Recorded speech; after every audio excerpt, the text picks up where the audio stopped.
Keith Johnstone. To me, he's the man who released any inhibitions I might have had when I went to RADA in the late 60s. I'd never intended to act.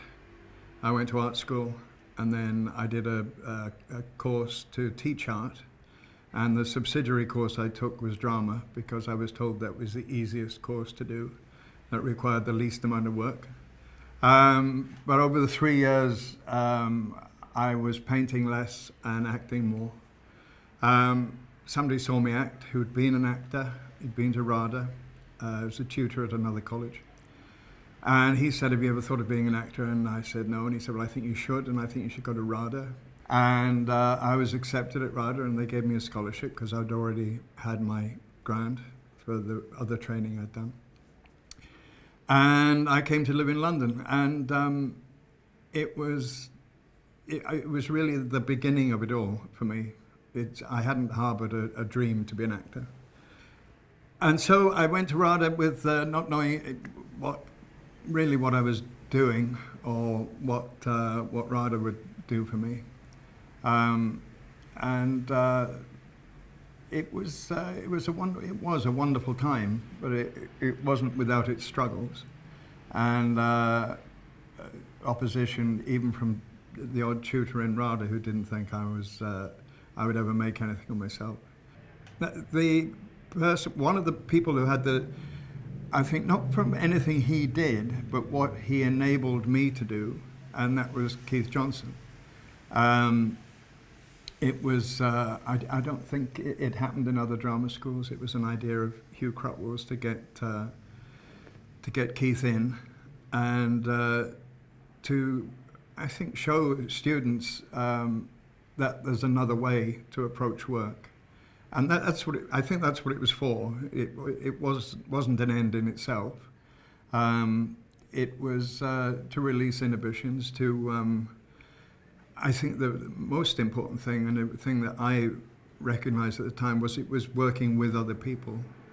And the sort of group, I did solo improvs, and there was always an intent with those to be funny. But the other things we did, the storytelling exercises, which were group exercises, were great for the group, and it reflects how you're going to be working in the theatre when you leave drama school. It's you're not going to be doing too many stand-up improvs. It's about working with people and being able to listen to people, and the important thing is to not block. And like every week, it was you couldn't, whatever we were doing, you could not say no. You had to say yes, and otherwise you were blocking someone, and that can happen unconsciously and consciously now in rehearsals. If you want a scene to go in a particular way, and the director wants it to go in another way, you'll do it badly enough a few times to him say, "No, you're right, this doesn't work." And you go, "Yeah, okay." But that's the only bit of blocking you're allowed. It was, and also Keith, I used to go and see Theatre Machine perform in London, and that was a real eye-opener, and I longed to work with them. I couldn't understand why he never asked me. Not really. But Ben Benison, who worked with Keith in Theatre Machine, I think Keith got him in to teach mime. So between the two of them, it was bliss. It really was. And I had very good voice teachers and all the technical things that you needed to take care of. Really important when you're at drama school to find people who aren't always looking for the whole person, but to look for the person that will go on to grow and to create things. And I think Keith was definitely one of those people, and his presence was very benign, and I always enjoyed and looked forward to going to his classes. And I think it's also because it appealed to my personality. I'd been all through school. I was it's odd that I asked to leave RADA, as everywhere else had asked me to leave. So I was, so I'd always been this kind of cheeky clown. You know, I was 21, 22, but it was an extension of that kind of behavior. And it was, instead of being punished, it was celebrated.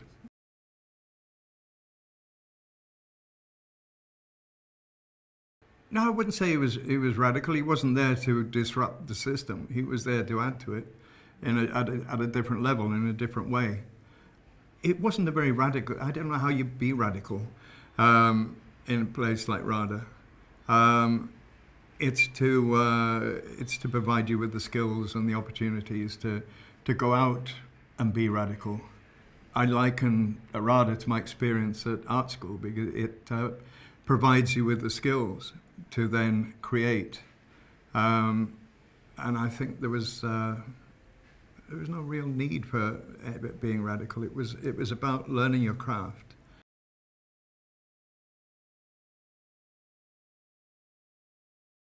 Seeing Theatre Machine, there was nobody else doing that. And Keith didn't perform. He was stood at the side of the stage, and he would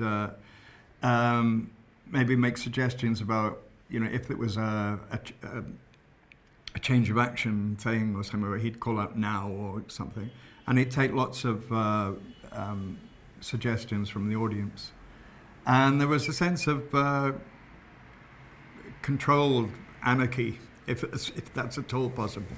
I mean, and they obviously enjoyed being with each other. I mean, it was a great time for that kind of thing. And I went on to perform improv myself with, I did, I think it was 1986, I think, round about then. So I was doing the Seagull in the West End. And they were doing Whose Line Is It Anyway with John Sessions and Paul Merton, people. And I think they must have known that I'd been part of Keith's classes. So they asked me if I'd join in. In the classes, you'd work on a theme until it came to a natural climax, or it just died, whatever. But it wasn't like 90 seconds or 2 minutes to end with a joke. So I found Whose Line Is It Anyway quite hard. I did an improv like Keith was part of it as a fundraiser at Hackney Empire. Maestro, yeah. And that went back to it being more open-ended. And you could work on things and develop things, and that was for a massive, audience. And I really enjoyed that. But I found a technique of dealing with the Whose Line Is It Anyway? If I didn't, I'd say very little, and then think of the killer quip at the end. John Sessions, who is very good at improv, but I think he would admit to being a bit of a motor mouth at times, and would take over the scene. It was just the two of us. And it went on, the scene went on, and John was talking all the time, and he finished a sentence, and I turned to the audience and I said, if I'd known the part was going to be this small, I'd never have taken it. So it was that kind of thing, It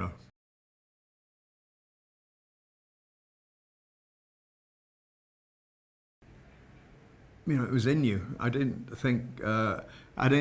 leave Keith thinking, I must remember what we did at that point. It's something you absorbed, and it became a way of working, and it was almost unconscious. And it's also a happy marriage with my sense of anarchy and sense of fun. To me, I gravitated towards it because I thought, I know what that's like. I didn't know what Shakespeare was like. I didn't know what Chekhov was like. I learned about it on the way, obviously. But it was something that I enjoyed and I knew would be part of me for, work anyway. I was very fortunate my first job was to go to the Liverpool Everyman Theatre with the director Alan Dosser. And Alan was, again, not an actor's director, but he was a play director. and you did your own work, and you were employed. It was a company that stayed together for a number of years. So actors tended to be cast to type as opposed to against type. But you were expected to find your own way through rehearsals. I remember being knocked back quite a bit when I started at Liverpool. Because there was, I didn't go straight into Chalk Circle. I played Elbow in Measure for Measure, which is the role of the policeman. And I made him into a kind of Salvation Army clown, much to the dislike of the man who was playing the Duke, who accused me of upstaging him. Ha! And, I think, just to go, obviously go back to what Keith did, was he just gave me a lot of confidence, and maybe too much confidence playing Elbow.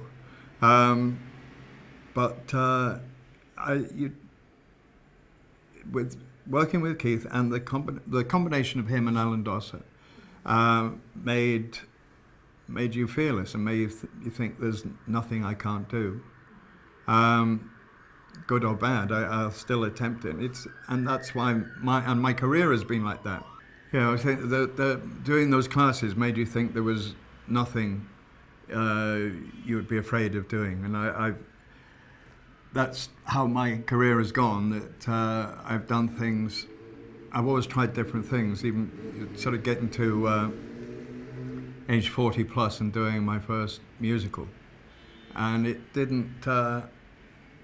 You know, I thought, I can do it. I can, and if I can't, I'll be able to blag my way through it. But yeah, there was that sense that he used to say that you can fail, because whatever you're doing, there's something valid in it. And I feel that about more than theatre work. I feel that about film work, and it's not it's not necessarily what comes on screen, but all the bullshit that goes around filmmaking. And working with not very good directors or not very good actors, those occasions you think, I won't be beaten by it, and I'll have learnt something from it. Maybe never work with that director again. Even that.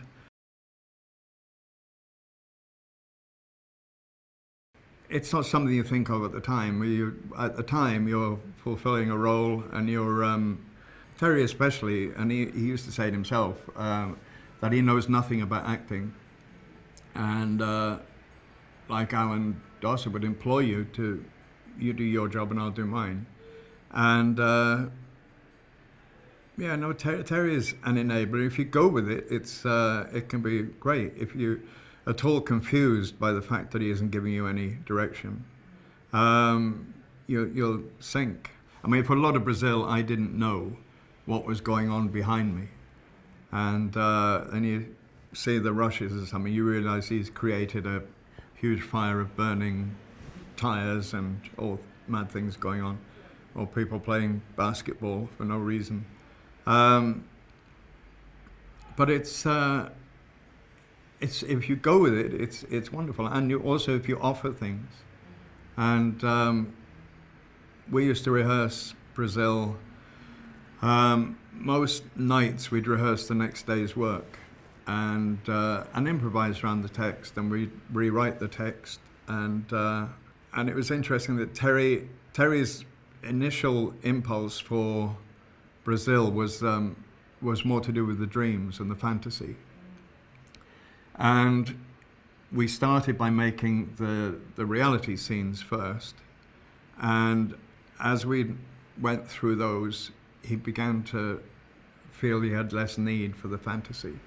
So that's very much in the background. There's just enough of it, but he was more interested in the relationships and the scenes, and the humor that we found in it, which wasn't necessarily there in the original script.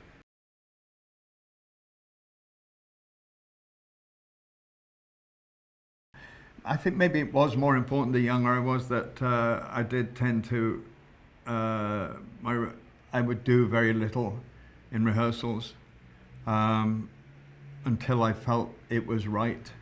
But that's more and more taken care of by a table rehearsal, when you read it over and over again and talk about it.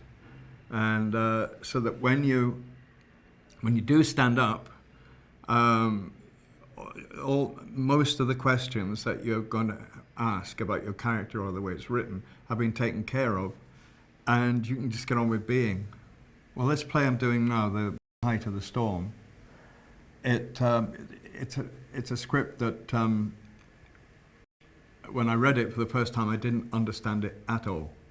There are very few stage directions. He doesn't tell you who's alive, who's dead, where you are, if it's the same day or it's the day later. And all that has to be worked out between you and the director. That was all improvising, being in the moment and not commenting on what you're saying, but just being.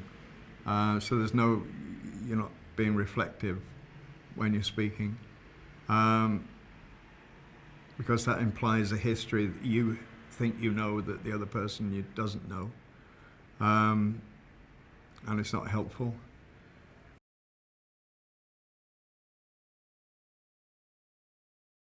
So I think it's more advice to drama schools to say it's really important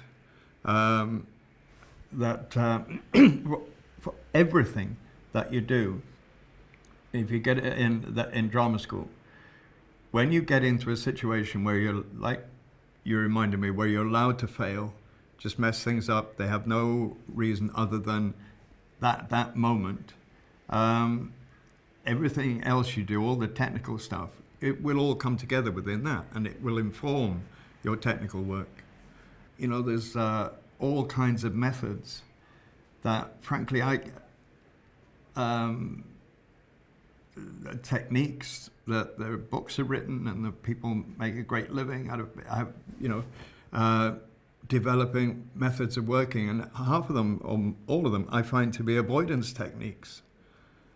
It's not confronting the text. A long time ago, I was doing a play in New York in 1976, so I was still quite young. It was comedians, and I was invited, along with other people, to go to Lee Strasberg's Friday morning open crit sessions, and where past students of the school presented their scene work for Strasberg to critique in front of quite a big audience. Everything was about think of something else rather than think of what you're actually doing. And I was one of the lucky people to be invited to have lunch with him and his wife and Al Pacino and a few others on this Friday morning. And his wife said, pointing to Pacino, said that scene in Dog Day Afternoon, that was one of Lee's exercises. Oh yes, really? When he's outside the bank and everyone's shouting Attica, Attica. And yes, that was the caged animal exercise. And so that's what Al was doing. I said, oh, why couldn't he have imagined he was outside a bank with people shouting Attica, Attica at him? Anyway, she cut me dead for the rest of the lunch, thought I was being terrible. But then I talked to Pacino about it, and he said about the method that he took from it what he needed. He wasn't a disciple. If he was having difficulty with something, he would use it. But generally, it was. And I've worked with him on Glengarry, Glen Ross, and it's about finding the truth in the character. He doesn't play games and things. Anyway, I watched him teach, and it was what they could have done with it, because I think the problem is they're dealing with individuals, and what they needed to be was in a group situation, if it's improv or whatever. I mean, I've just watched a TV program about education. It was on the news last night, and there's a school in Yorkshire, and when they've discovered that like 1 in 4 children, 1 in 4 has mental health problems, and whether it's anxiety or whatever. And this school has recognized that when they come in the morning, they don't go to classes. They have an hour of playing with each other, playing games and relaxing and having fun. And then they go to their classes. And that's a bit like Keith's classes. You go in, you have fun, you get to like and know the people you're working with, and then you go off and you're free to create.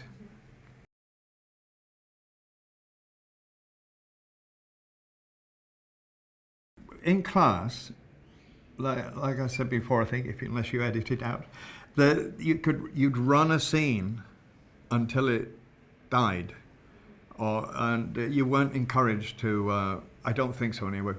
To come to a conclusion. You know, I mean, if it wasn't going anywhere, I seemed like Keith would stop it and go, right, that's good, you know, or he would suggest something to keep it going. But there were the times when you did it for a laugh, and that's the reason you were doing them. And that was part of the release of your, you know, it's a relaxation technique, a release of your personality. I think it's only because the popular view of improv now, it comes through Whose Line Is It Anyway? And that's what people think improv is, and it's just one branch of it.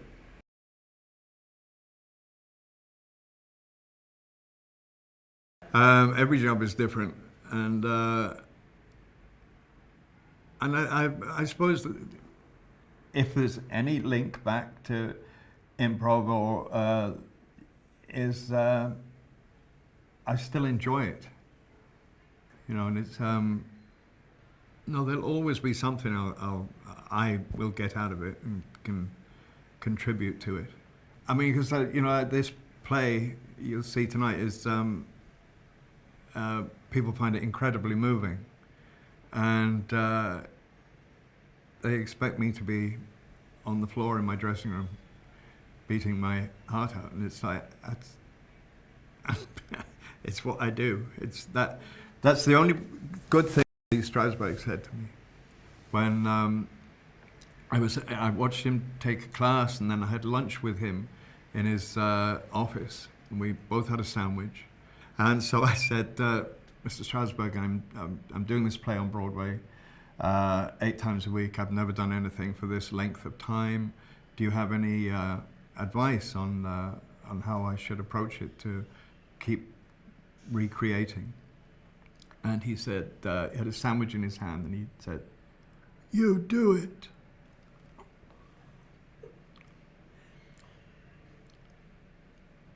It's your job. That was the best thing he could have said to me. And that's it. It is a job. I don't think there's any. Yes, there's something. Hopefully, you have something weird and wonderful that happens between you and an audience. But at the time, it's a job. Now, all I can think about is Keith Johnstone. So that's what my definition of improvisation is. You know, a lot of it's for me, really, and it's sustained me for 46 years. And so that's what I think of.